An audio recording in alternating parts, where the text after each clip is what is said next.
This is Mr. Mark of Question Mark News, and you are listening to KBBF 89.1 FM Calistoga. La organización Oaxaca Tierra del Sol, a través de este anuncio, patrocina parte de la programación de KBBF Radio Cultura.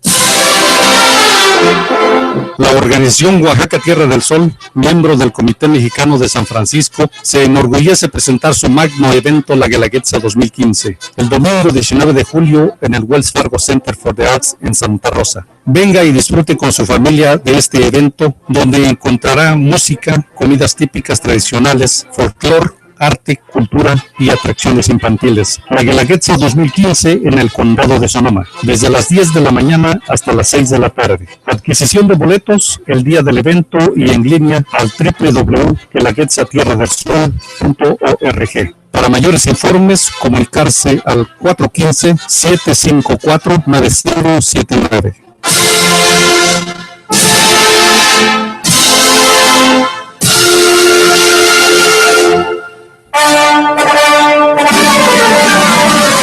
El circo Flynn Creek es un orgulloso patrocinador de KBBF.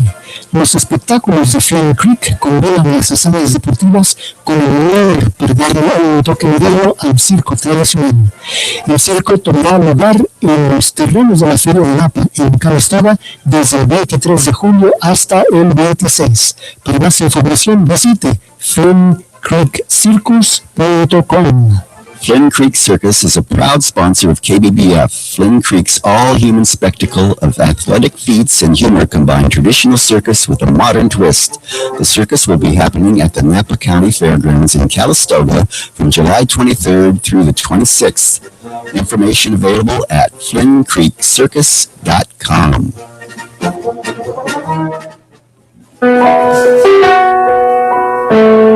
KBBF 89.1 FM, conquistando tu corazón.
Hello everybody, you are listening to the Queer Life Radio Show, LGBT News, Modern Perspectives, Roundtable Discussions, and Interviews.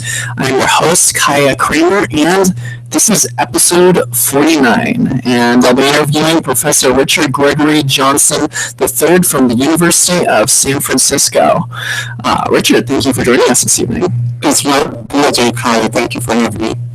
Yeah, so I came across Richard while through my travels in Petaluma, and I started talking to him. I'm like, whoa, this guy knows a lot. First off, he recognized the word trans, which is not having to do with any kind of automotive organization in California. But also, other than that, though, I engaged in conversation with him, and it turns out that he's actually a fierce proponent in education and understanding of trans people, in particularly in education. That's right. That's exactly right. I've been an ally for the trans community for some years now. That's reflected both in my teaching as a university professor and also as a researcher as well. Fantastic. So this first hour here, listening to the show, if you're listening to this on a Friday night, you're listening to this live on KBBF 89.1 FM Calistoga, even though we are in Santa Rosa. It's just... Oh, FCC, hello. Also, too, if you are listening to this on Tuesday night, you're probably listening to it on KBBF 89.1 FM from 9 to 11 p.m. On a Wednesday night, this will also be rebroadcasted from 6 to 8 p.m. on KWTF 89.1 FM, and at any point at all, you can go to thequeerlife.org, that is thequeerlife.org, on the web, and find this episode and more. And also, too, if you just want to Google or Bing or Yahoo or whatever your search engine query choice is out there, you can just type in The Queer and Life, and you will find the radio show. Yes, I have mastered search engine optimization.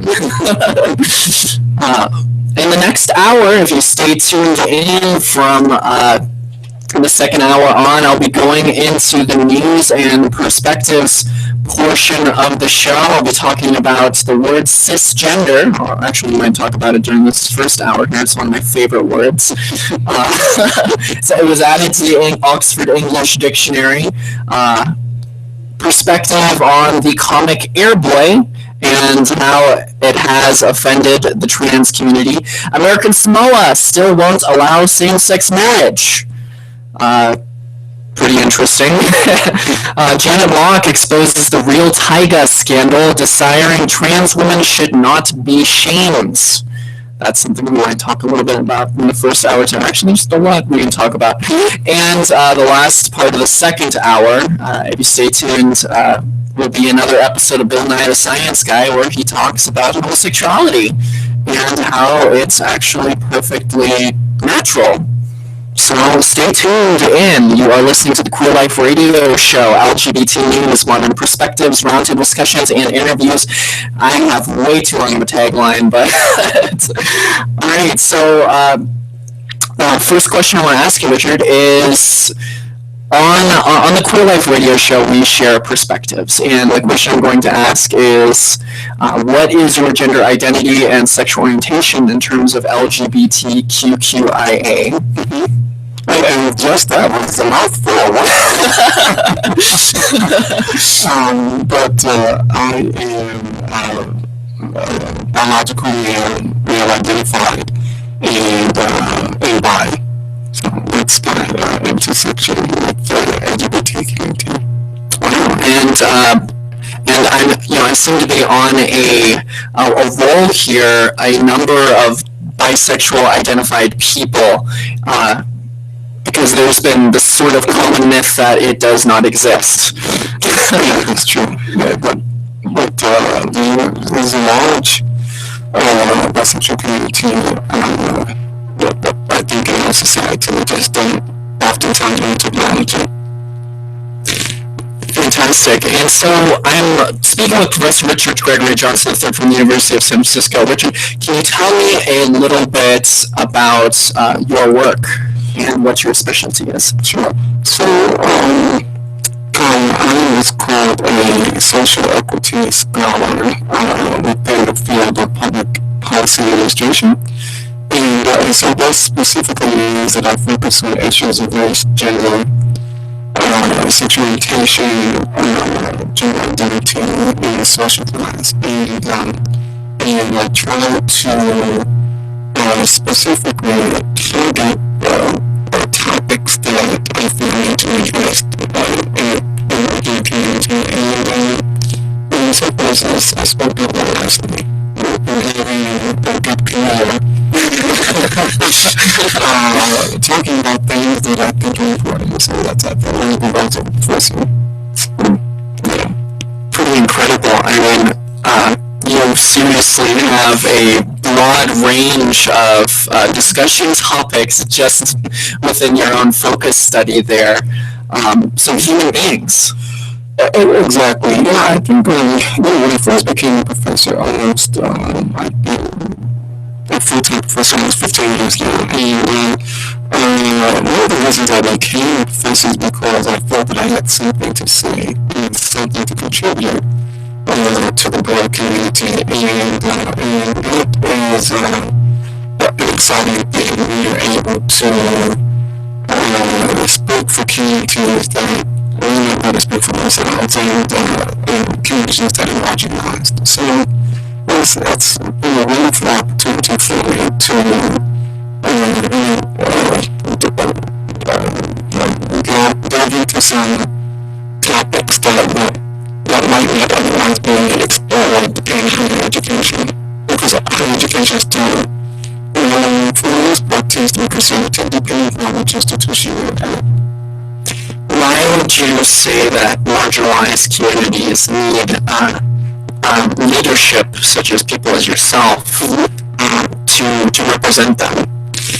Right. Well, so let me say, I'm not representing any community. I'm assisting communities with trying to become more visible, with giving topics. For example, one of the areas I work on heavily is, of course, women of color, and specifically African community and Latino, and the challenges that they face with law enforcement. So, even though I am a proud African Canadian, I don't consider myself as representing that I would bring those issues to the forefront, and as to say that whether that's gender identity or sexual orientation or whatever the case may be, many colleagues, my fellow colleagues, Dr. Linda Turing, who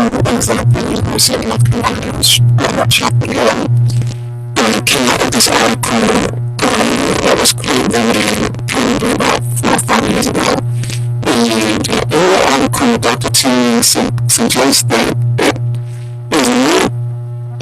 is a good thing when someone from outside of the community writes or explores topics within the community, but as long as they have an understanding that they are from the outside, and so they must proceed with a sense of sensitivity and understanding, and not try to listen to sort of quote-unquote see the community that they're talking about, because I know about.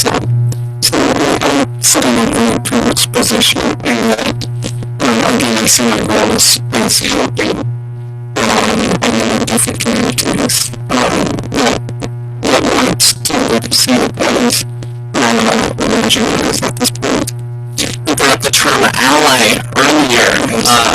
Would you say that communities need allies to move forward? Absolutely. I really think what history tells us this. When we look at the civil rights movement in the 1960s, certainly it wasn't just black folks watching reaction to the summer. It was, white folks, Asian folks, gay folks, straight folks, trans folks. Everybody was really pushing that agenda around.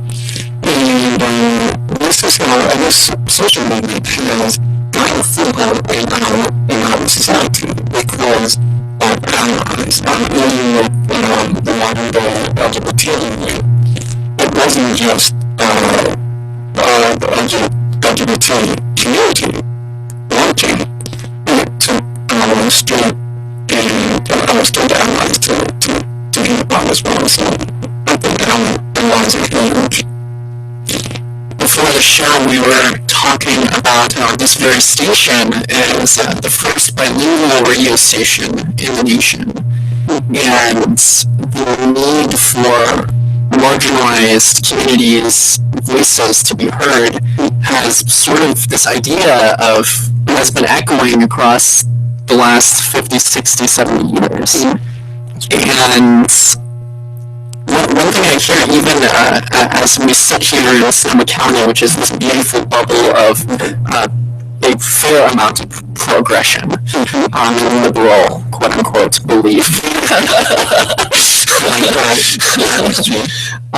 There's this idea of that I hear in regards to most marginalized communities is why is it such a big deal? Why are you still complaining? Why do you need to rub it in my face? Whether they're regarding to racism, whether they're regarding to LGBT rights. The thing about the kind of argument was that we replace the authority.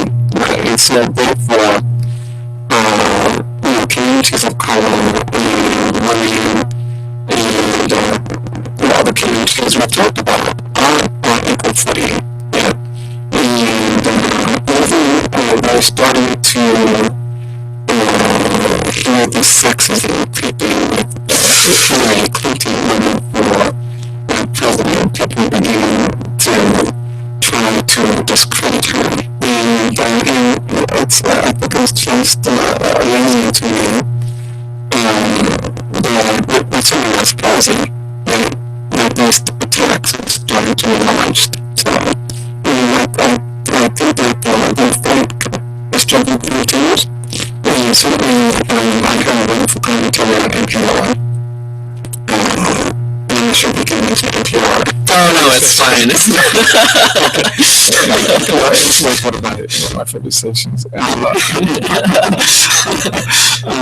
But we're talking about marriage equality, which just passed, and so Tim Gross, who's doing that interview with some of the arbitrators of the case, asked the question, a very poignant question.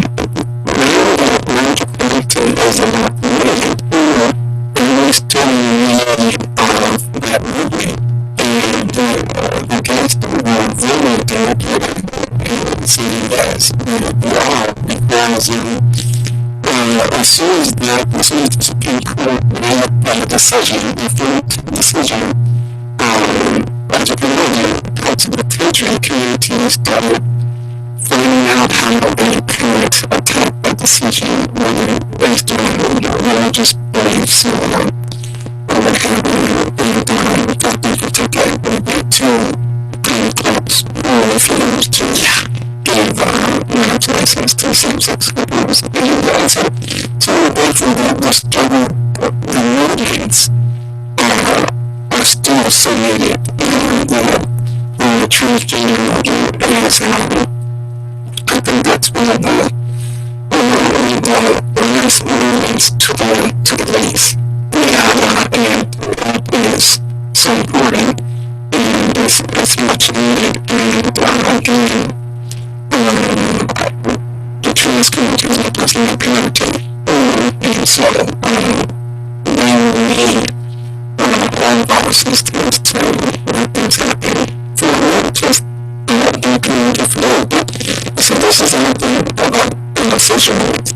Social media is not only impact that one community positively, but the community stands to gain so much. Absolutely, yeah. I'm gonna have to quote you on that because so often my role as a radio host of a show called the Queer Life Radio Show, where I present a lot of trans topics and news articles, it sort of is self-fulfilling or self-helping. It seems a little selfish, even from my own perspective. But a message that I put across on the show is that what we're doing is not just helping one community helps us out as an entire human race. That's exactly right. And I think that visibility so I meant by you raising the topic of trees on your show often, I think that continues to reinforce the fact that yes, the trans community it is here. We exist. and so that visibility is awesome. It's funny that you mentioned the Kentucky County Clerks. I reported on that recently. The entire county clerk office had resigned. That's right. And Louisiana has been having issues with that as well. The governor, who has been legally proven to be wrong, who decided that they were waiting on it to fall down into the Vermilion courts, but it is indeed the law of the land. It is the law of the land. People can stand and scream if they want to. If the Supreme Court has ruled, it's a law. One thing's for sure, you can't stop progress. No matter what folks may want to say or cry about progress, and I think we are staying at a very pivotal time in our society whereby we're starting to see these things actualize, communities' identity rights, and what's so interesting because 10 or 20 or 30 years from now, we'll look back and say, wow, we need to fight for we need to fight. I just say commonplace, and right now it's like, but the struggle continues, and so. Well, it's funny on this show I keep saying, eventually I'd like to work myself out of a job here. I've been once to keep postulating about a show called The Queer Life. I'd like to just have a show called The Life, or Human Life. And because all this stuff, this human rights stuff, while it is a big deal and it's very, very important, it's kind of common sense stuff. It is. I absolutely agree with you. But I think the value of the show that you're doing here, and I applaud you for it, as I've told you before, I think this type of show is critical because my assumption is that not only the LGBT community receives benefits to it and from it, but also I'm still allies, which is important. And additionally, I think the show is good value because it's not like anything to raise a real show. So therefore, hopefully you write book yourself out of a job. Because we have nothing to replace it. For example, I'll give you an example. Noah's Ark, I don't know if you've seen Noah's Ark. It was a wonderful. The one with Russell Crowe recently? This was a black African-American. It came out this year. Well, it came out a few years ago. In 2000, you gotta check it out. It's good. And so, it was supposed to, in a way, mirror Queer Spark, which came out, I guess, during the early 2000s or so, which was not diversity trial. The gas station, came out with Noah's Ark. And lasted for maybe 2 semesters. It was a huge show depicting African American gay men. And for the first time, the community voice being real. But then it was canceled. And without really much of all as to why it happened, and that was unfortunate because it's not like the station was going to replace News Out with another like LGBT show. They did not. So when you look at that show, I don't know whether I was the most because I'm trying to see I've been looking at this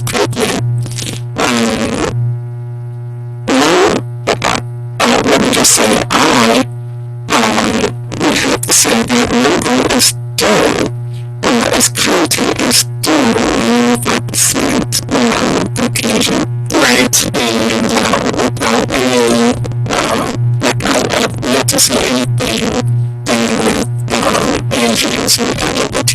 Right. That's just, so I think there's a market for those types of programs. That leads me to a question, because there's a couple of people that I've encountered in the trans community, and I've had some discussions with them about the term trans women of color.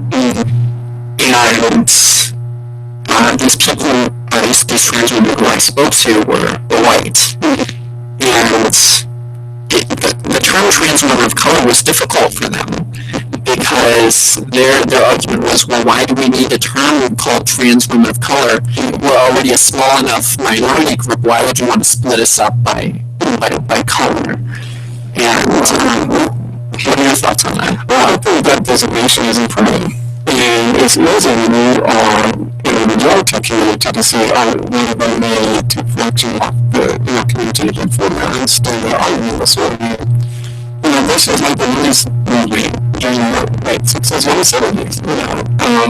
White women were organizing their body, including women of color, not large, not because they were color, working. Taking care of the kids, and so the reason we start primarily by white heterosexual upper middle class women, and so this is why they built up and justify themselves. It's the same thing with the trans community. I think the majority community has got to realize that there's got to be outreach to the communities of color to make them feel that they're part of that larger constituency. And honestly, I have no problem with trans women of color. I think it's appropriate.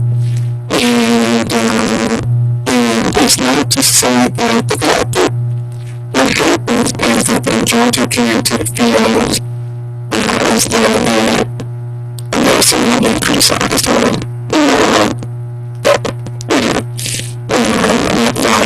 the case communities of color receive little attention whether they be in the LGBT community or not. We also see Francisco Rachel's possibilities, probabilities, guidance. And I'm so pleased to see that they did designate trans women on white and trans women of color on white, and also allies. And so I got a chance to attend a couple of those government conferences. This is always a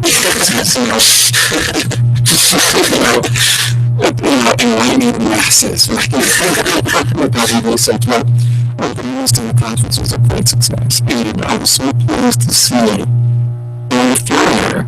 The third one was like, there's a Catholic institution. There's really, not only the professor, I just objectively, UNICEF is doing some tremendous things regarding the transgender community, and I think are leading the way, certainly, above other, like, institutions, and certainly, I'd love to talk with you some more about that shortly. We are going to take a quick break to hear a few words from our sponsors. And if you are just tuning in right now, you are listening to the Queer Life Radio Show, LGBT news, modern perspectives, roundtable discussions, and interviews. I am interviewing Professor Richard Greggory Johnson III from the University of San Francisco, and we will be right back in just one moment. And so if you want to hear some more, we'll be back with you on there. And after the end of the first hour here, we'll be going into the news and perspectives portion of the show. Okay, thanks for listening.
Enriquezca su ser natural. Escuche KBBF, la voz de la comunidad.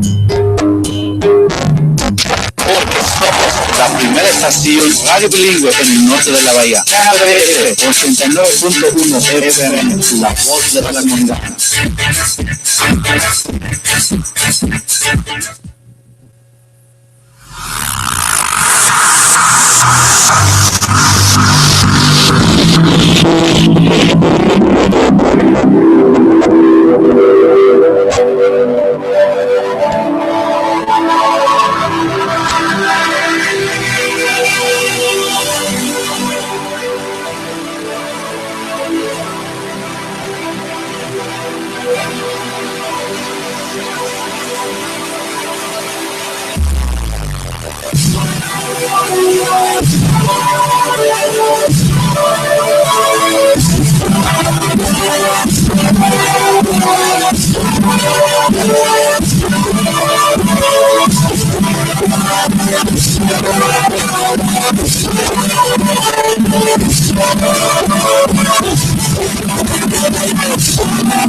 Alright, everybody, you are listening to the Queer Life Radio Show. LGBT news, modern perspectives, roundtable discussions, and interviews. I am your host, Kaiya Kramer, and this is episode 49.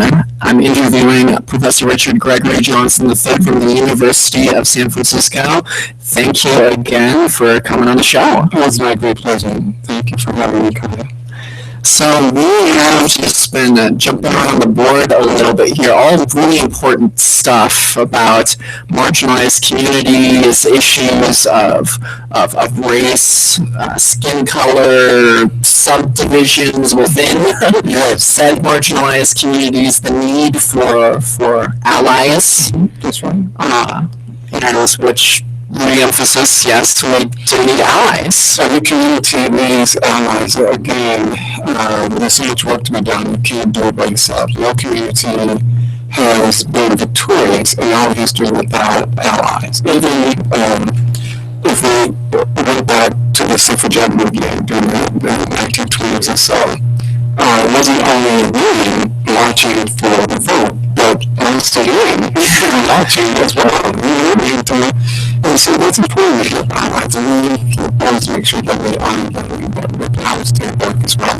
Yeah, because it doesn't hurt your community to support another community. Another recent example just happened yesterday with South Carolina taking down the Confederate flag. Yeah, and with all the celebrations that were going on, it wasn't just black folks celebrating. It was, white folks and Latino folks, and it was a multicultural explosion, and so it goes to show that, black women can't alienate the allies have to know that they can make it. Really fantastic stuff. We are in sort of this enlightenment of understanding period right now where different communities and groups of people are sort of understanding, hey, we've had a history of pain and inequality, but now people are starting to see that. And that we've been sort of seeing it for the last at least 100 years at least, but true movement, true changes is happening. I absolutely agree with you. Even if we went back to the days of slavery, not to go back that far, but still, we had allies there called abolitionists who were trying to help free African Americans. And so that was, and truly I don't think a lot of people recognize the abolitionists as allies, but they were somehow early allies if you think about it, and that's a wonderful thing. It's important for allies to help out in whatever capacity that they feel comfortable with. Absolutely. I want to talk to you about your recent work. Last Friday, you had an article published in Out magazine titled Professor Richard Gregory Johnson III on transgender students, admissions, and university policies. Could you explain a little bit what that was about? Sure. There was a fun article. I'm fortunate to be working with some talented people who kind of act as agents for me. There's opportunities to be interviewed or to write guest papers and so forth, and that's exciting. But basically, the article interview was about my perception of what's happening with colleges like Barnard College and some of the other sister colleges that are now admitting trans women, which shared an article. They're a bit late to the game. Other universities have been doing that for some years. Yeah, but Mills College is Mills College. That's what Mills College. Go Mills. So, and I have a soft spot in my heart for Mills. I had girls early in my career during the early 90s, and had a wonderful time there. Can't wait to get back to campus, so haven't done that yet. So Mills, excuse me, I will be back. and driving a much better car. Boost baby, That's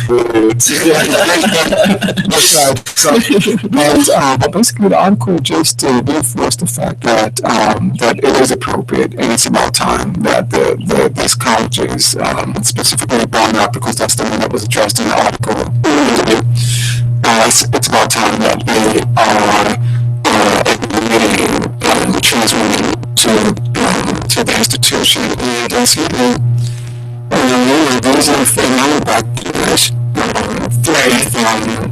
alumni and so forth, and maybe other donors and so forth. But I believe the benefit of any college or university that's worth its salt is when it takes a stand, and if they do take a stand, then perhaps they should have been in the business of educating future leaders. well, it brings up this concept of the issue of inclusion, which trans women have been trying to navigate over these last several years. And is it appropriate for women's spaces, biological women's spaces, to be exclusively biological? I believe thoroughly that if a person identifies as a woman, whether they were born a woman or not, I think is a consequential. As long as they identify as a woman, then they should be afforded the opportunity to be involved in these spaces. I think that's very appropriate.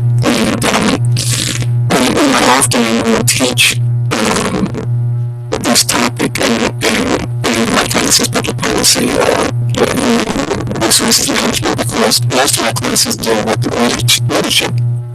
And so therefore, if we're trying to be closer, we must honor, because we must really honor the identity in which someone says they are.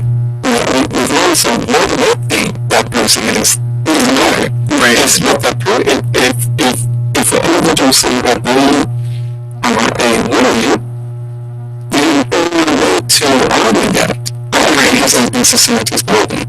We have tried to argue against what someone is telling us. I know what I'm always saying. If someone tells you something, believe it. I mean, they tell you something about themselves, believe that. Especially when I do it. Right.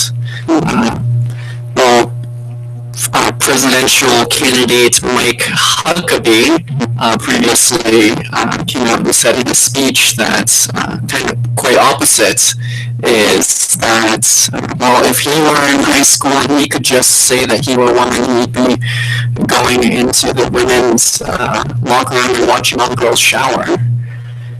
I won't get into my Huckabee, but what I will say this is that argument just does not fly, and I cannot just leave it at for the moment. We have a lot of like Huckabees in our society, and so that's I think that's what I'll say at the moment for that. So. And just to refresh my audience's memory on some statistics that I frequently enjoy bringing up, and of course 86% of statistics are made up on the spot. No, just kidding. But the percentage of trans people who have attacked biological women, cisgender women in bathrooms, the number of reported cases ever, the ones that had any legal basis came out to be zero, right?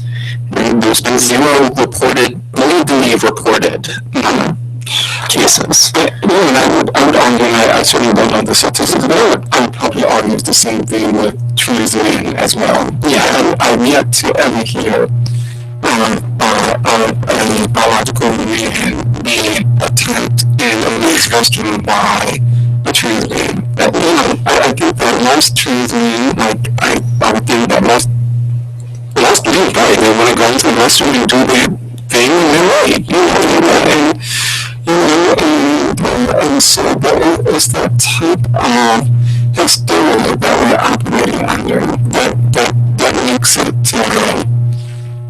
difficult and challenging for community to gain recognition and footing that they deserve.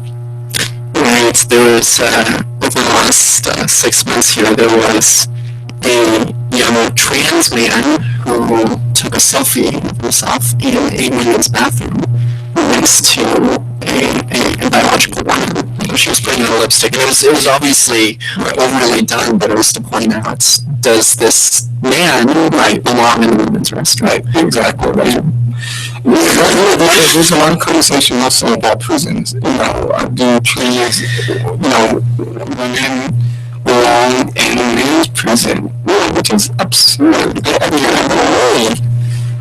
That someone would have the temerity I think the prison officials would have the temerity to say to an individual, okay, you're going to be incarcerated, with the way your identity is female. I think that's just one of the courses I teach Kaiya is public policy. One of the reasons why we have bad public policy in the course, to be honest with you, bad individuals in place making those policies, and those individuals who really believe that they're doing the best thing that they can, and they have no experience in doing what they do, and so as a result, the policies that are created, whether they be at the state, federal, or local, or in the case we're just looking at, for example, prison, those policies are often because individuals, believe that they, and also believe a sense of human rights, human justice,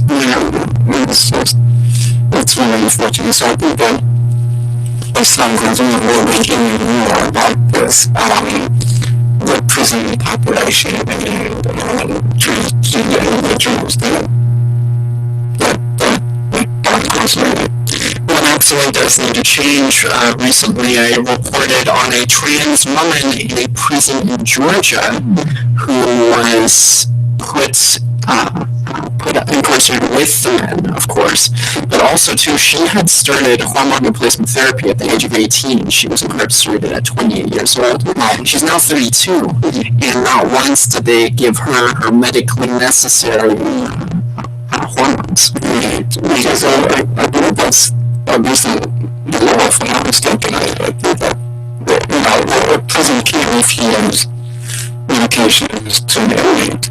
Yeah, it's not only against law, it's considered cruel and unusual. It's punishment as well too, and it's the larger ramifications of denying hormones to a trans woman, especially one who has started at an earlier point in their life, is her male puberty reaccelerated, and her voice got deeper, and facial hair pattern spread across her face, and so she is irreparably changed from not getting her medication. Yeah, that sounds really listen to me. I think we're transgender law centers all over the place. I mean, that's and it's so inappropriate. Yeah, it really is. And it's just on a basic human level, it's just sad. It's just sad to think that just because someone is incarcerated means that their rights have been stripped. Right. It's inappropriate.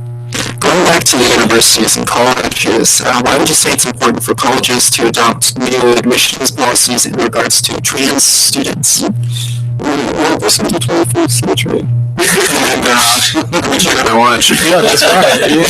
And it's true. Some colleges and universities are operating still like the 20th century, and for a lot of them, the 19th century. And things have got to change. If a university or college is going to stay competitive and current, then they must change with the times. And so not only I attended two Catholic universities, Georgetown University and DePaul University as from underscore. And also Golden Gate University. So Golden Gate has really had a problem with transgender. So it's been, I think, pretty open. Georgetown remains conservative, and DePaul has large, but still, I think if you're dealing with an institution of higher education, we're dealing with the leaders of our future, and you can't say to a potential leader, what are you changing because of somehow outdated policies? I think that's just absurd. So it should be, I think saying this a huge period of education. And there's still, unfortunately, a lot of universities and colleges, and not only around the country, but around the world that have done that. But one thing we're doing now, public opinion is huge. And so we just I believe, which is why we saw victory with marriage equality, because because of the litigation that was done. I'm sure that was a great job. But the pendulum, in terms of public opinion, swung more to the left wing. So we're seeing that with transgender students being admitted to universities, people who are understanding. I did a study with a professor of transgender education in 2009, I believe. I think it was a bond. And we surveyed our students to, I was at the line. I remember I was at the University of Mexico, but we did the study together. We need to figure out what students knew about transgender individuals. The results were shocking, but not surprising. I don't know exactly what was really about in terms of individuals that I knew. And this is in the media population that we're doing it. So we're expecting it to be higher. That was our assumption going into the study. And we also made sure to say in the study, in the survey, that it's important that you know that this individual identifies as a transgender individual, not someone will think, in self-identification. It's like, I think so-and-so's no, it's like you have to know. Yeah. So that was a really interesting study, and I don't think other academics are jumping into that type of research, which is unfortunate. I don't think we can see that. It's fantastic that you as a biological cisgender male have taken interest in trans rights and trans community, because it's one thing for us to be able, as trans people, to get into schools, but continued policies and measures to facilitate a better learning environment for the students is really important. As at the Contra Costa Community College, by the faculty there, what can teachers do to make a trans student's experience better? And I'm going to ask you that question. Well, I think that there are a number of things that both the institution can do and also a professor can do. So at the institution, and some of the institution, those changes have got to become systemic. Right? So they're going to be institutionalized. And so once you get the transgender student, that's not enough to say, that's really hard. They have got to support systems in place so that trans student can feel empowered about being there. And then in terms of professors, it's like the two separately in those one institution, but professors are in enviable role. They're really getting a chance to directly impact student. And And so this is why I think that those professors that are not in the 21st century are working probably to raise on how to make careers, because as we said before, progress repeats that progress. And so I see something in my service about inclusion in a safe space. So that's one of my values. And also, I say to myself, this better make sure that I say it in class, because I want my students to know that everyone is included in this community, in this classroom community for the service to learn. If there are issues for other students, then they have to deal with me. And that's not something they want to do. I can be your best friend, but I can also be your worst enemy. So when it comes down to making someone feel less than in any of my classes, I take the most. There's no joking about that. Everyone, when they come to my class, I would say, I would argue the majority of professors these days have that mentality, whether they say it or not. But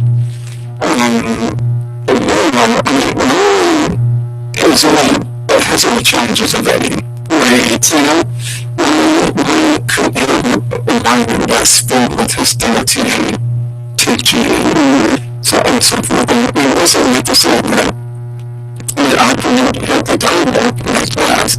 It is respectful. And there's an understanding at the end of the day that this is still one of the community. That's really fantastic. I, for one, would love a copy of your syllabus.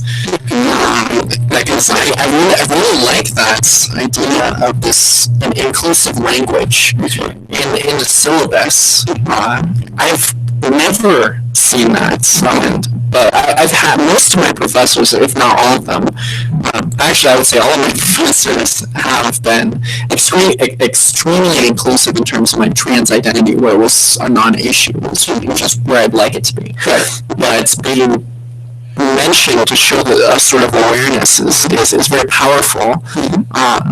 Something that in my early transition, something I would have I greatly appreciate it now from you telling me, but it's important. We're about to run out of time here, but wow, it goes by fast. That's amazing. But I'd like to ask you, and I ask a lot of my guests this, if you could say something to somebody who has been marginalized, who has been feeling left out in terms of gender identity, sexual orientation, race, what have you. What would you say to somebody who's feeling just really down about themselves in their disposition? We've all been there. We've all felt as though we were other. So, I speak from a place of experience. And so, I would say, be encouraged. That's one of my favorite taglines, be encouraged. And then also, I have to find, and I know there's some friends that don't like this, what is it called? This sort of television and internet type of thing that's been going on, but it's called It Gets Better. Yeah, and I personally, I love that. Again, I'm with myself into internet, President Obama has done one, and a number of other,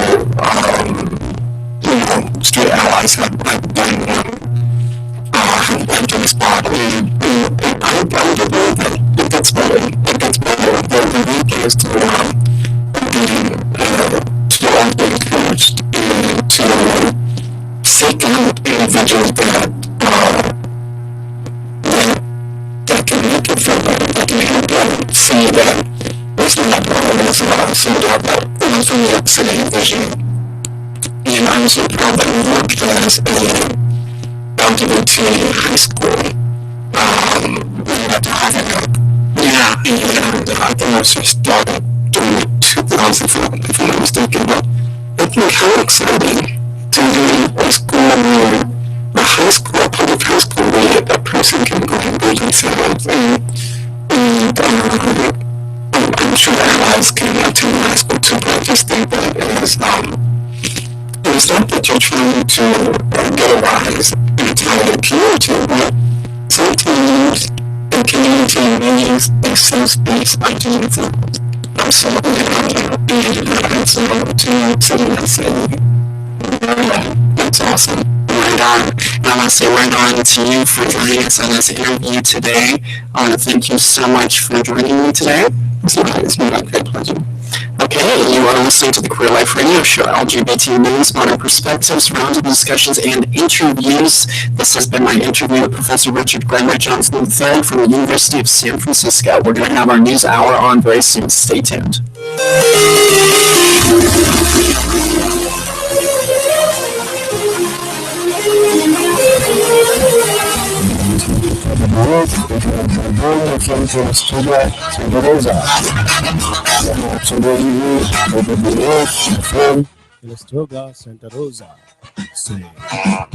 KBBF Radio that motivates profound thoughts in children.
All right. Hello, everybody. You are listening to the Queer Life Radio Show. LGBT news, modern perspectives, roundtable discussions, and interviews. Again, I am your host, Kaiya Kramer, and this is episode 49, my interview with Professor Richard Greggory Johnson III from the University of San Francisco. If you'd like to listen to that interview and more, you can go to thequeerlife.org or Google The Queer Life, and you will find us on the web.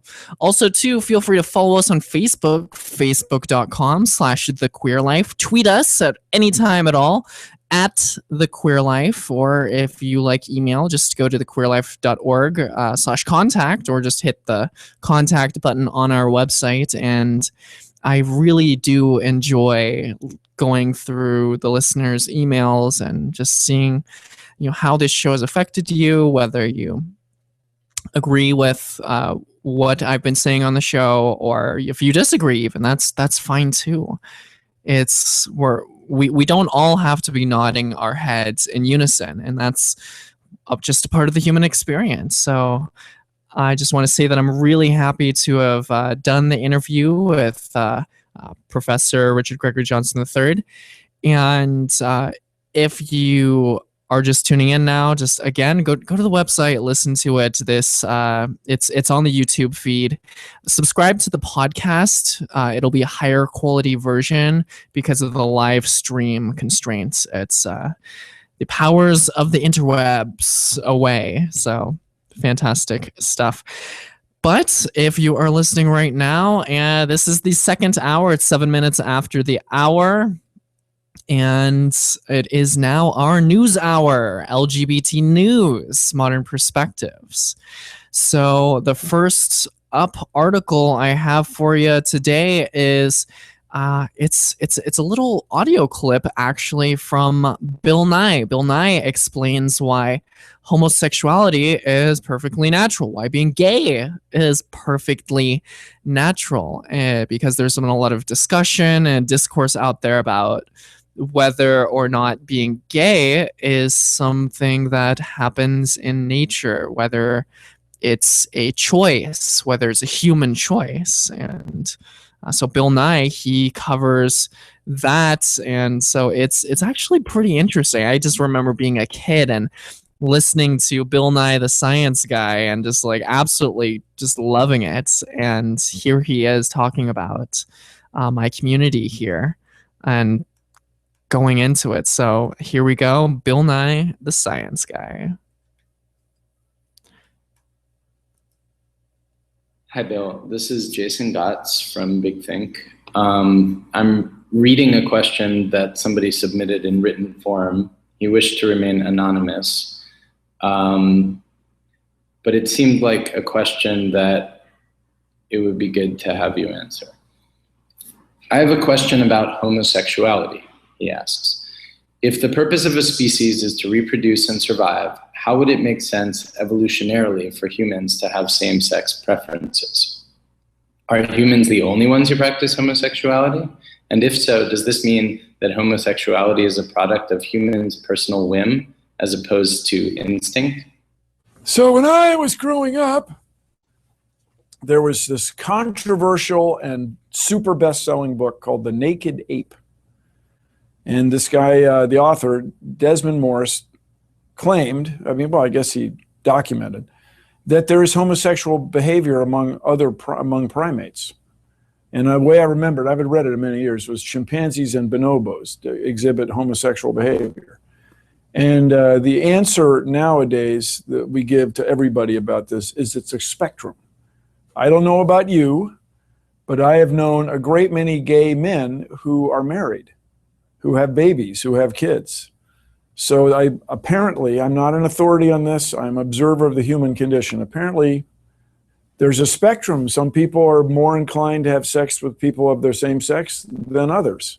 And I think if you just watch the news right now, you can see that for yourself. And so being somewhere on the spectrum of heterosexual with homosexual, being on that is not genetically lethal.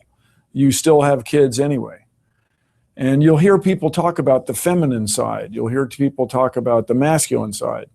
You'll hear women use the expression, well, she's got a lot of balls, which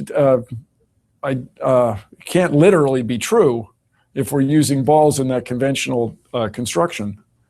So I would say that it's something that happens in nature. And I remember very well in this book, now I haven't read it in a long time, but man, it was a big deal. Openly talking about sex in the 1960s was a big deal. That he claimed that there was more homosexuality in zoos than he observed in nature. And that may be just because we happened to capture a couple of homosexual bonobos or whatever. In other words, the sample size is way too small to extrapolate. So let's celebrate being alive, everybody. Apparently, it's just something that happens in nature, and look, we're all here. There you have it. That was Bill Nye, the science guy, and he's just saying, let's just celebrate being alive. And I actually second that opinion because it's an incredible gift to be alive and to be living in this world. And I've said previously on the show, why does it have to be such a big deal if you were to have to come out as gay or transgender, or to have somebody, a coworker, come out as gay or transgender? You know, if a man comes out as gay who's a friend of yours and you are male yourself, it doesn't mean that he's going to hit on you. If a trans woman comes out and she's your one of your employees, she's not going to, she or he is not going to scare away your customers. And it's just about acceptance and understanding and getting us all kind of on the same footing so that we don't have to worry about this stuff anymore. As I've said previously on this show, the polar ice caps are melting, and here we are worrying about what kind of clothes somebody wears, or how somebody looks, or who somebody is attracted to. Why does that have to be a big deal?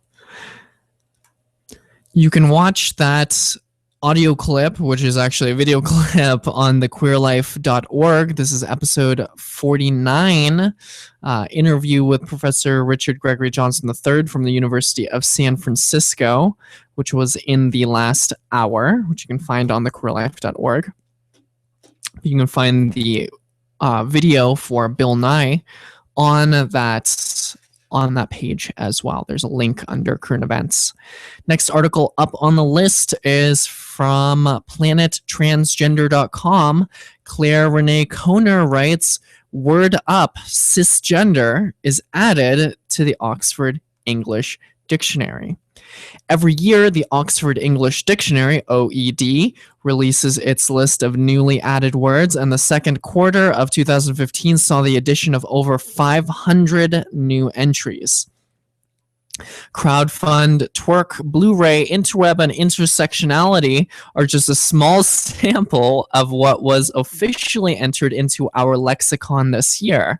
But one word seems to stand out further for the transgender and gender non-conforming community than any other. The OED has officially added cisgender to its revised 2015 edition.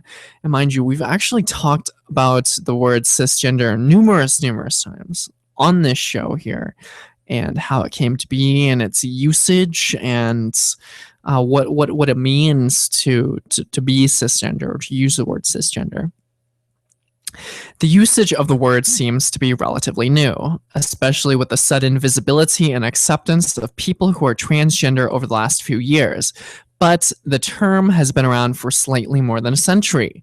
In a 1914 book called Lexikon des gesamten Sexualbewegungen by Ernst Burchard, a noted German sexologist and LGBTQIA activist, used the term cisvestimus to identify people who are dressed accordingly to societal norms, as opposed to transvestissimus, to identify those who are dressed opposite to societal norms. Cis and trans, cis as in CIS, not SIS, has been used across multiple arenas, including chemistry, with the cis/trans distinction.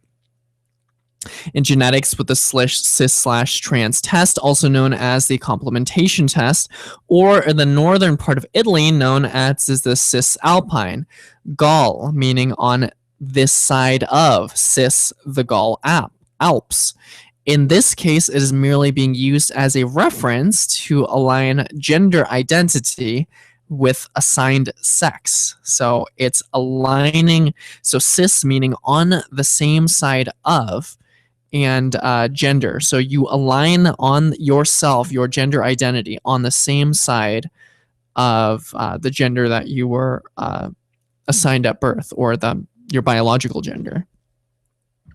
Although the inclusion of the word cisgender into the Oxford English Dictionary now gives it some weight and credibility, the term has been under fire since its usage began to increase last year, calling it a slur.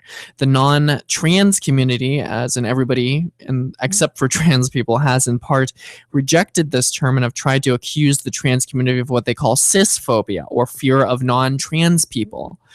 It's this idea that we as trans people have created this term cisgender and are labeling you biologically, if you identify with your biological gender identity, people, as cisgender people.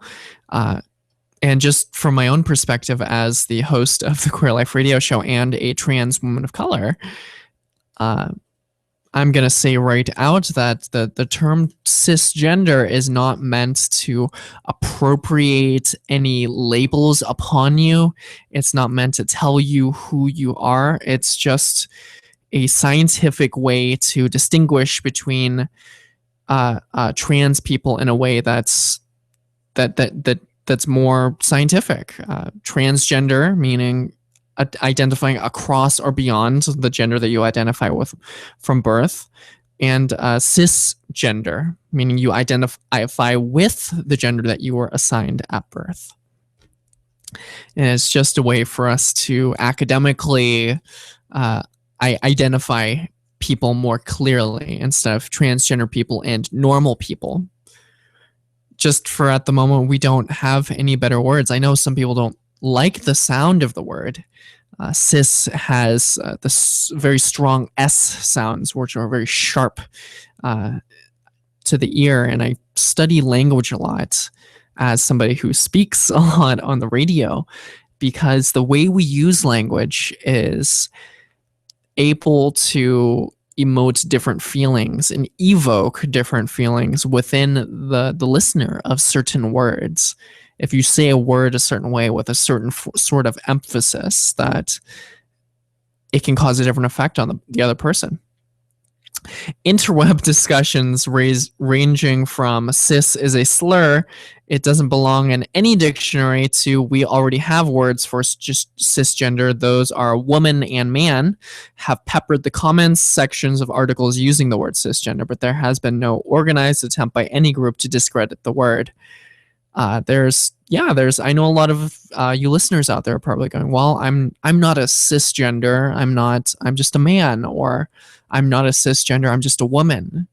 But again, it's not trying to tell you what you are. It's just a scientific term that when within the context of speaking about transgender and cisgender in an article or an educated discussion, we're just trying to distinguish who we're talking about without using colloquialisms such as normal people and abnormal people or trans people. So it's just a label that is useful in terms of conveying more information about a certain type of person. In a recent article published by The Independent in the UK, Bernard Reed, a trustee of the Gender Identity Research and Education Society, said, "We strongly support the use by the gender nonconforming community of a whole range of terms to describe themselves individually. It's interesting that they have chosen to describe people outside that spectrum as cisgender, which is not a term that cisgender people have chosen for themselves. Sexual stereotypes enforced through implied dichotomy, people are either cis or trans, can be considered limiting, thus to some people a slur or an insult, but simply having a word that tells people their gender matches their body should by no means be considered offensive. No doubt the term cisgender will be debated for years to come, but for now, it seems to be a welcome entry into the dictionary as the language of gender and gender identification continues to expand." So that's just a little bit about cisgender for you from Claire Renee Kohner on planettransgender.com. And I know there's a lot of people out there going, okay, well, why do we need more labels? Why do we need more terms we're just all people? Yes, we are just all people. I completely agree. We are people. It's like I said, I wish I didn't have to have a show called The Queer Life. I wish I could just call it Life or Human Life or something like that. But we do live in a world where people are marginalized for being different in some way or another, and that there is a little bit of separation, culturally speaking.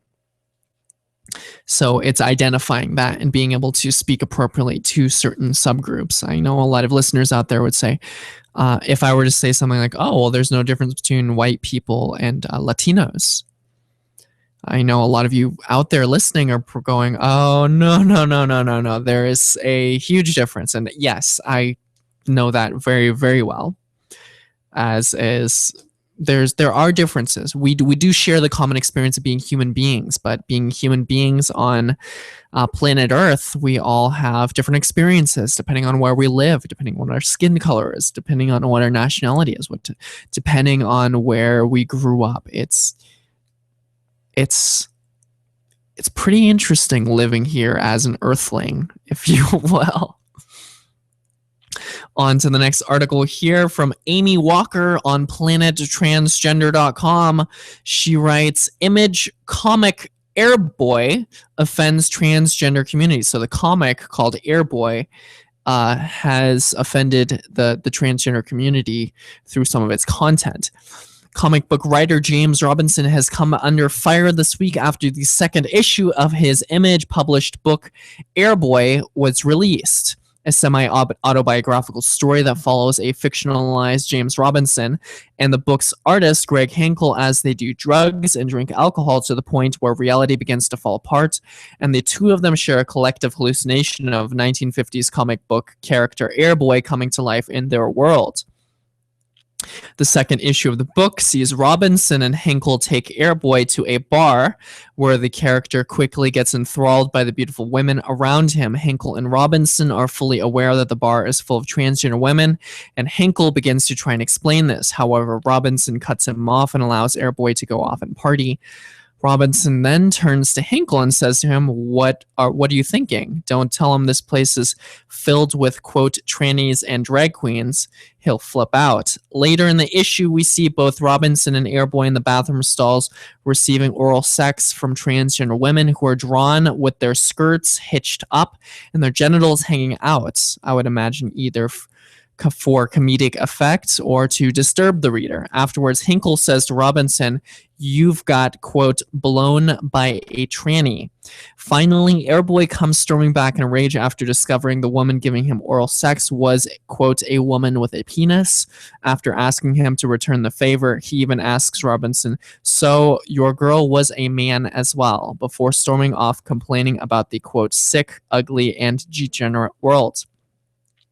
Mind you, this comic book writer has come out and apologized for including this section in their comic book. And the reason why this is so significant is, first off, the word tranny is not considered politically correct or appropriate or even pleasant for a trans woman to be called. Mind you, self-identification terminology is, of course, up to said individual. If you know a trans woman who is okay with you using that word, that's between you and them. But the majority of the community has seen the word as a slur. And this depiction here in this comic book shows the trans women as very sexual, caricaturized, showing them with very large hands and hairy, and this stereotypical idea that trans women are nothing more than men in dresses who are all sex crazed and very easy to get at. And this has actually been a point of contention in the trans community, because it's the stereotype that we as trans women are just very sexual, effeminate gay men, and that we are all sex workers and addicted to drugs. And that's simply not the case, and not the image that myself and many other activists are moving forward to change that stereotype. I speak to you today as a trans woman of color who is educated and with a career that is not sex work. So there's a lot of misunderstanding that because we're trying to say don't use that word, it's not the political correctness police saying what words are nice and what words are not nice. It's about the energy that's charged with those words and the history of those words being used to describe us as trans women in a certain way. And so it's, again, I'm just bringing up questions and I'm sharing with you perspectives here. And of course, I'm not telling you what to think. I'm not telling you what to do. Make the decisions yourself for what language you want to use with your fellow human beings to describe them. If a certain group doesn't like a certain word, it's up to you to make a decision whether or not you want to use those words to describe those people. If you're just tuning in right now, you are listening to the Queer Life Radio Show, LGBT news, modern perspectives, roundtable discussions, and interviews. I am your host, Kaiya Kramer.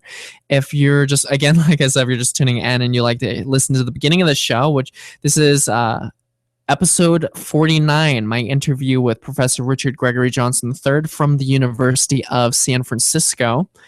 And that was a really fantastic and enjoyable interview. And I will definitely have to have him come on again to speak more about his work and trans and inclusivity and discussions of marginalized groups.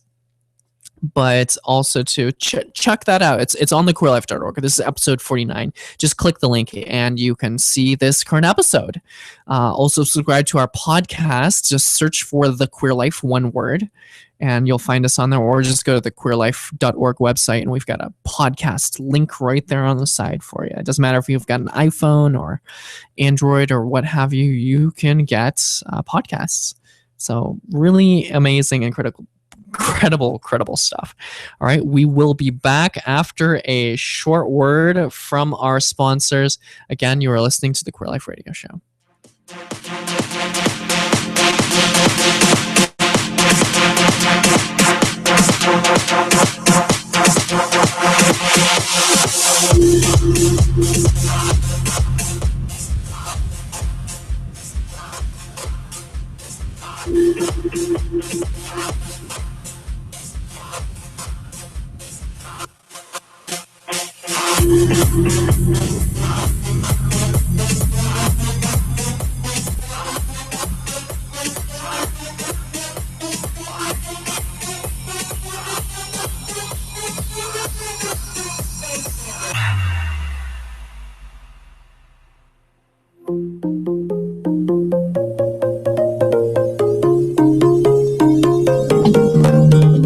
Enriquezca su acervo cultural. Escuche KBBF, la voz de la comunidad.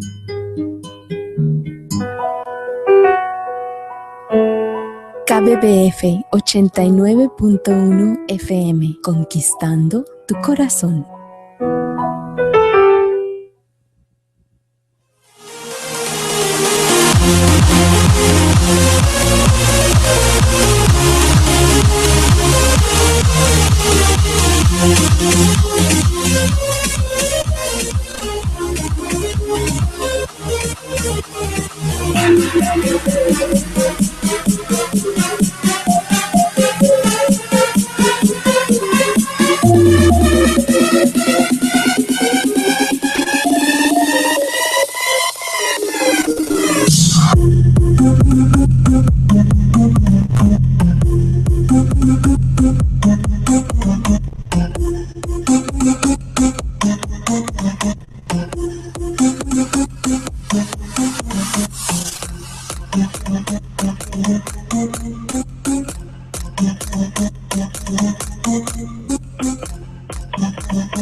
Hello, everybody. You are listening to the Queer Life Radio Show, LGBT news, modern perspectives, roundtable discussions, and interviews. I'm your host, Kaiya Kramer, and this is episode 49, my interview with Professor Richard Greggory Johnson III from the University of San Francisco.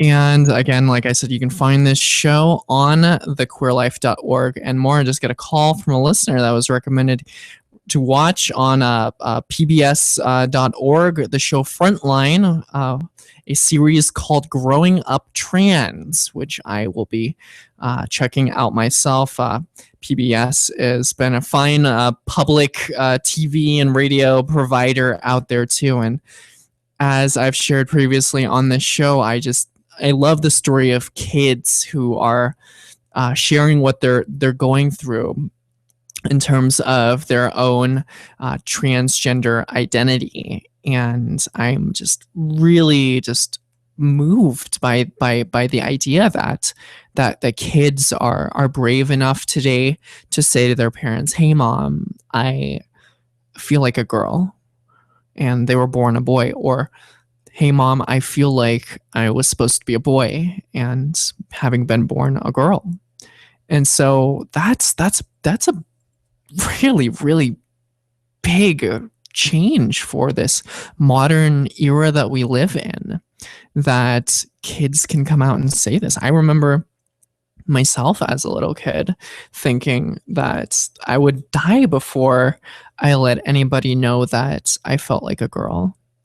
And being so scared and being just this intelligent little kid saying, okay, well, if I act feminine, then the other kids will make fun of me and they will call me names, and they'll treat me differently. And so who wants to be treated differently? Who wants to have that sort of world against you feeling as a small child? And now that parents are being more educated about it through the media, through radio shows such as this one, and through people like Laverne Cox, who are doing fantastic work, and the visibility of people like Caitlyn Jenner, who are coming out in the public spotlight and saying, hey, you know, we're transgender, we exist, and we are just like everybody else. We just want to live our lives and have careers, and or not, you know, that's valid too. And to just be a part of the human race. And that's beautiful. That's really, really beautiful. So I'm just constantly thrilled and so happy to be sharing all that I've been able to share right now. I'm just looking right now at Twitter, and Planet Transgender has been tweeting, and Trans Atheist Podcast has been retweeting here as well. Trans Atheist Podcast and Lesbianist Podcast are on thequeerlife.org. Those are exclusive to the Queer Life family, very high quality podcasts, and we actually air pieces of those podcasts on this show. So at times you will, if you keep tuning in every Friday night, you will hear it. And if you enjoy this show or more, consider underwriting for KBBF and sponsoring more of the Queer Life radio show. Visit kbbf-fm.org, and you can make a donation on there, and or visit thequeerlife.org for more info. But we're constantly looking to see who and what kind of audiences that this show reaches. It's really, absolutely, like I said, a privilege to be able to be on this show and to do the work that I'm doing. I'm going to continue now with the news hour and move on here. Next article is from pinknews.co.uk. Joseph Patrick McCormick writes, American Samoa still won't allow same-sex marriage. Same-sex marriage, which is considered the law of the land right now, but American Samoa is still not allowing it. Despite some minor objections, all U.S. territories appear to have begun allowing same-sex couples to marry. All except one.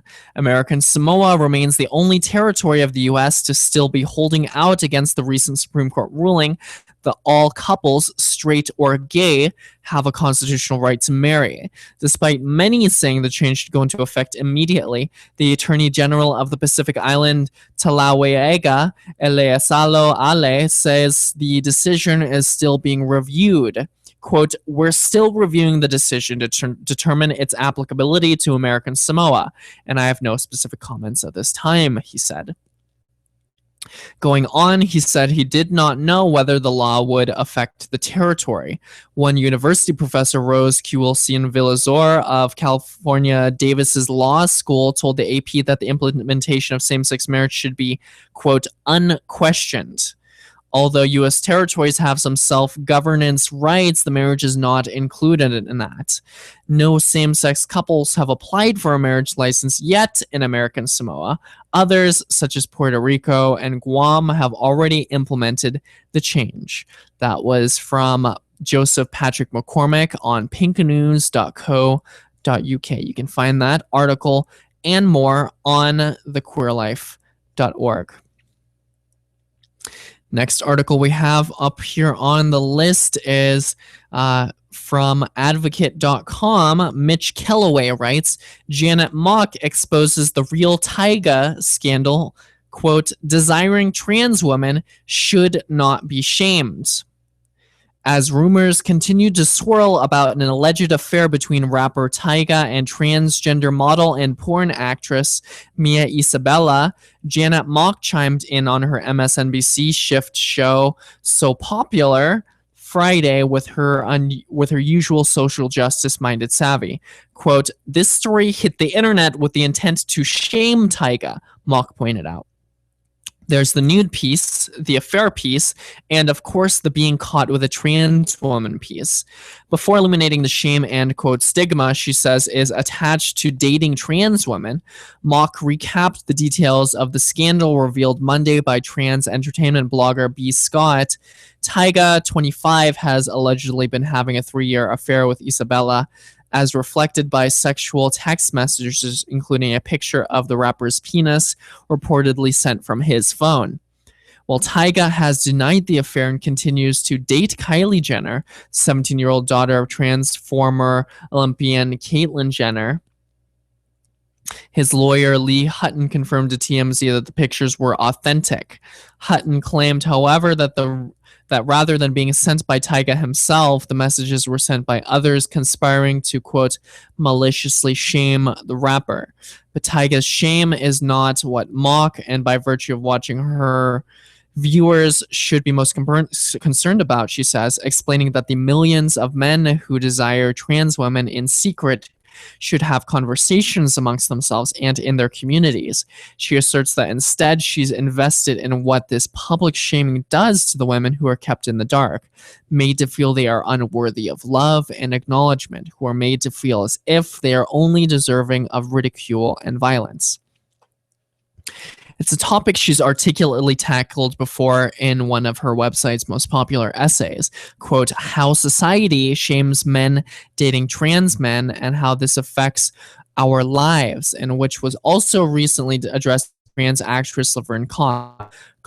Headlines last month for speculating to out radio host Michelangelo Signorilli that, quote, most men who are attracted to and date transgender women are probably stigmatized more than trans women are themselves.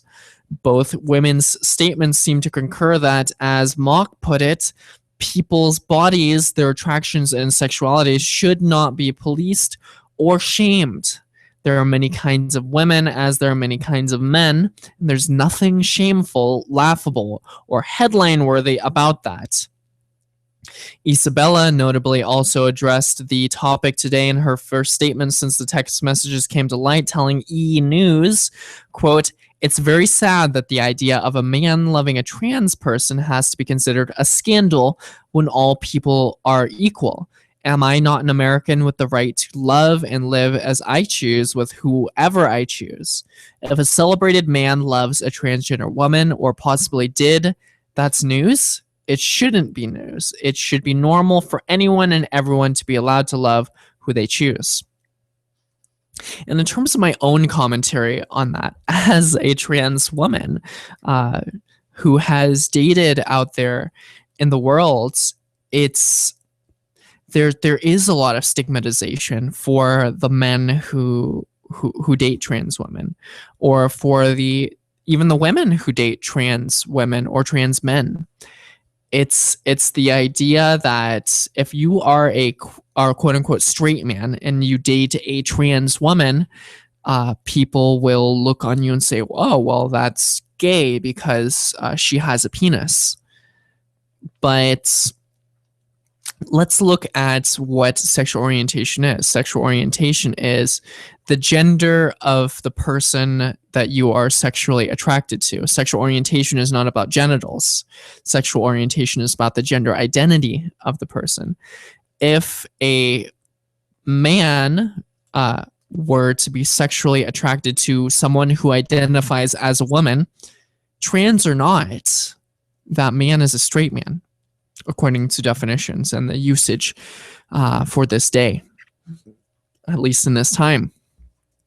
If a trans woman were attracted to another woman, be it cisgender woman, biological woman, or a transgender woman, that would make that trans woman a lesbian, lesbian transgender woman.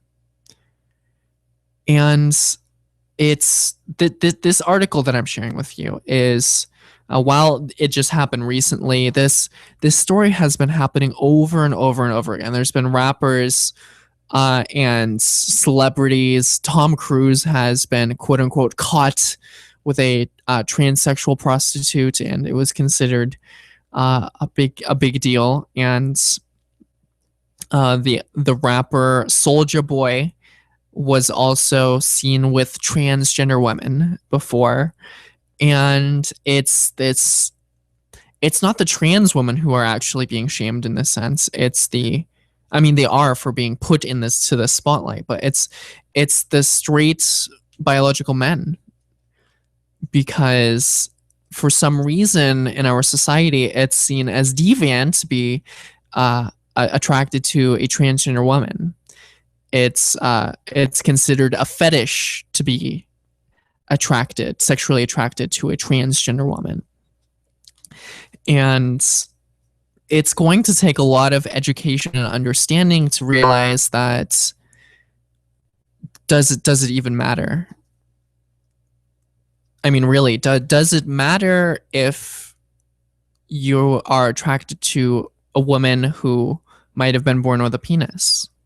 Or might have been, even if she doesn't have a penis and has undergone sexual reassignment surgery, gender reassignment surgery, that if she has a penis or not, does it matter? Does it change the person whom you are being sexual with? Does it change the person whom you're being romantic with? And in this day of an age where we have made same-sex marriage legal, now it's just called marriage. It's the question of who do you love, and who do you want to be with, and who are you attracted to? And as long as it's not harmful to anybody else, why does it even matter? As a trans woman, if I'm attracted to another woman, that makes me a lesbian. If, as a trans woman, if I'm attracted to men, that makes me a straight transgender woman. But in the end, as I've said previously, why does it matter? Why does it matter if a trans woman is attracted to men? And now I get on the other side. Do we really need those labels? Does it matter? This is just a man who is sexually attracted to a woman, a different kind of woman, a trans woman. Yeah, but it's a man being attracted to a type of woman, a woman in general. If you have any comments on this, I'd love to hear from you. Visit thequeerlife.org and hit the contact link and just fill out just a little message box in there. I'd love to hear what you have to say, or message us on Facebook, facebook.com/thequeerlife, or tweet us at thequeerlife, because it's interesting, and it's something that obviously a lot of people are still discussing, and it's still sort of a big deal.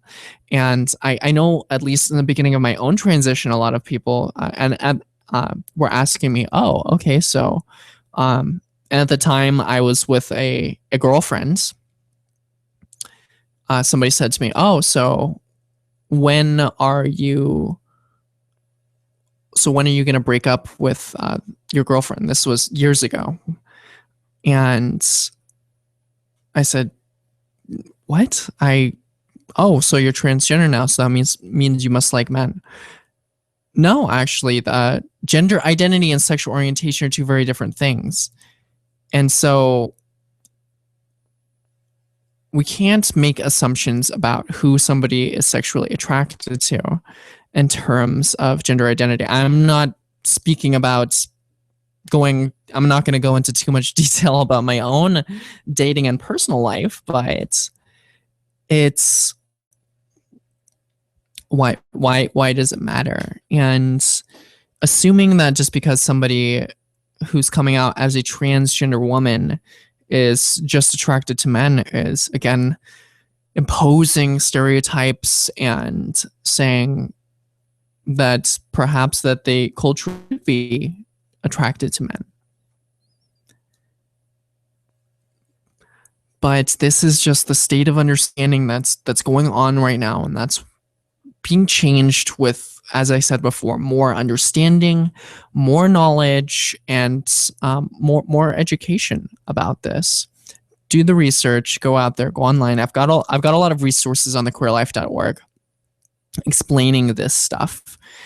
And again, if you have questions, contact me through the various social media ways, because it seems like, all right, well, it's like, okay, man, slow down. There's a lot of information overload here, and why does it have to be such a big deal? And that's what I'm saying too. Why does it have to be such a big deal? Why are we tripping out about who sleeps with who, or what is considered straight or gay or of you? If it's two human beings that are safely caring for each other and are safely attracted to each other, then leave them be, or just enjoy life. That's sort of the message here.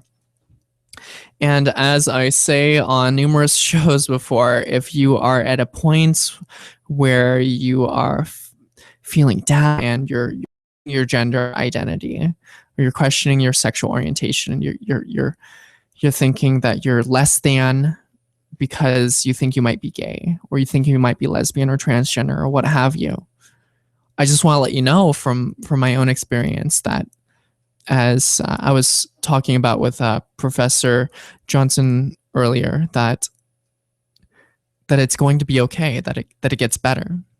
It does get better. I used to be depressed. I used to be sad about being transgender or gay or whatever. I used to be in a very bad place, and because I was able to push through, and because I was able to seek out people who supported me and cared for me, and I was able to find the tools that I needed to grow, I was able to reach the point where I'm at now and speak to you over the radio waves and share the message that it does get better. And I want to leave you on that. Thank you all so much for listening. You are listening to episode 49 of the Queer Life Radio Show. Interview with Professor Richard Greggory Johnson III from the University of San Francisco. Visit thequeerlife.org. And thank you so much for listening. You've been listening to the Queer Life Radio Show, LGBT news, modern perspectives, roundtable discussions, and interviews. Again, I'm your host, Kaiya Kramer. I bid you a good night.